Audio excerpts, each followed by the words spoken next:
자, 오늘 다뤄볼 주제는 성경에서 아마 가장 당혹스러운 이야기 중 하나가 아닐까 싶습니다. 바로 메시아의 족보에 떡하니 기록되어 있는, 그래서 더 충격적인 스캔들이죠. 네, 맞아요. 잘못 들으신 게 아닙니다. 예수님의 조상 이야기에, 그것도 아주 중요한 시작점에 이런 충격적인 질문이 던져지는 거죠. 아니, 대체 어떻게 이런 일이 그 가문에서 일어날 수 있었을까요? 자, 지금부터 그 속사정을 한번 제대로 들여다보겠습니다. 이 이야기의 줄거리만 딱 놓고 보면요. 이건 뭐 거의 막장 드라마 저리 가라 할 수준입니다. 주인공은 시아버지인 유다, 그리고 남편을 잃은 며느리 다말. 근데 시아버지가 며느리한테 한 약속을 어겨버려요. 그러자 며느리가 어떻게 하느냐? 정체를 숨기고 시아버지에게 접근합니다. 그리고 그 결과는 정말 상상도 못할 방향으로 흘러가 버립니다. 좋습니다. 그럼 먼저 도대체 이 충격적인 가족사가 어떻게 시작해서 어떻게 흘러갔는지 그 사건의 전말부터 한번 차근차근 짚어보도록 하죠. 자, 여기 타임라인을 한번 보세요. 모든 일의 시작은 유다가 며느리한테 한 약속을 깨면서부터입니다. 약속을 어긴 거죠. 그러니까 다말이 자기 권리를 되찾으려고 진짜 극단적인 방법을 써요. 그리고 그 충격적인 하룻밤의 결과로 태어난 아들 베레스라 세상에 메시아의 족보에 이름을 올리게 됩니다. 이게 바로 이 이야기의 핵심이에요. 우리가 오늘 꼭 풀어봐야 할 역설인 거죠. 자, 그럼 이 기막힌 역설을 어떻게 이해해야 할까요? 이걸 풀려면 아주 중요한 열쇠가 하나 필요합니다. 바로 성경을 읽고 해석하는 두 가지 방법에 대한 이해예요. 이거 아주 간단한데 정말 중요합니다.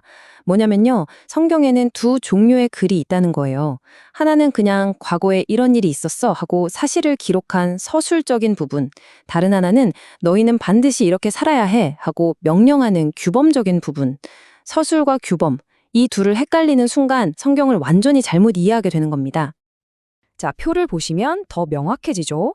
여기서 제일 중요한 게 뭐냐? 바로 권위 부분이에요.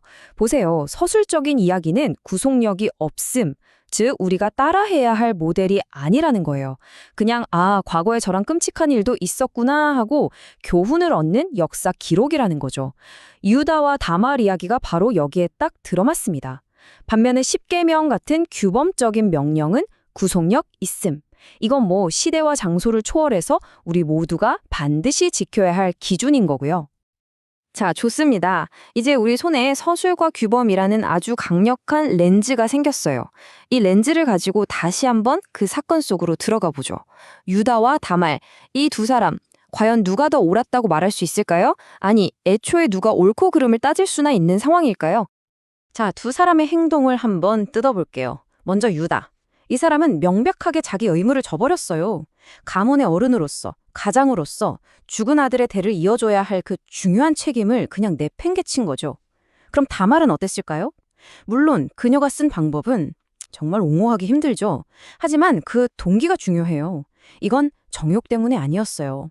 깨져버린 약속, 자기의 법적인 권리를 되찾기 위한 정말 절박한 몸부림이었던 겁니다. 특히 당시 문화에서 계대 결혼이라는 건요, 그냥 관습이 아니라 가문을 이어야 하는 거의 신성한 의무였다는 걸 꼭 기억해야 합니다. 그리고 모든 진실이 딱 밝혀졌을 때 유다가 정말 충격적인 말을 내뱉습니다. 그가 나보다 옳도다. 바로 이 한마디요. 아니, 이게 무슨 말이죠? 며느리가 자기를 속였는데 그 며느리가 자기보다 옳다고요? 이게 지금 다말의 속임수를 칭찬하는 걸까요? 이 미스터리를 푸는 열쇠가 바로 이 옳다라는 단어에 숨어 있습니다. 이게 히브리어로 차데크인데요. 이게 우리가 생각하는 것처럼 도덕적으로 착하다, 완벽하다 이런 뜻이 아니에요. 이건 훨씬 더 법적인 의미가 강한 단어입니다. 그러니까 유다의 말은 이런 거죠. 방법은 끔찍했지만 가문의 대를 이어야 한다는 그 언약적 책임을 지키려 했던 점에 있어서는 그 책임을 저버린 나보다 다말이 법적으로 더 정당하다. 한마디로 자기의 패배를 인정한 거예요. 자신의 불의함을 공식적으로 시인한 거죠. 자, 이제 여기서 한 걸음 더 나아가서 관점을 확 바꿔볼게요. 이 모든 인간의 실패와 죄악이 뒤엉킨 난장판 속에서 하나님은 대체 뭘 하고 계셨을까요? 이 이야기의 진짜 핵심은 바로 이겁니다. 성경이 이 추악한 스캔들을 굳이 기록한 이유요. 이건 다말의 속임수나 유다의 죄를 옹호하려는 게 절대 아니에요. 오히려 정반대입니다. 이렇게 끔찍한 인간의 실패와 죄악 속에서도 하나님의 위대한 구원 계획은 단 한순간도 멈추거나 실패하지 않는다는 걸 우리 눈앞에 똑똑히 보여주려는 겁니다. 근데 정말 놀라운 건요. 이런 패턴이 다말 한 명으로 끝나지 않는다는 거예요.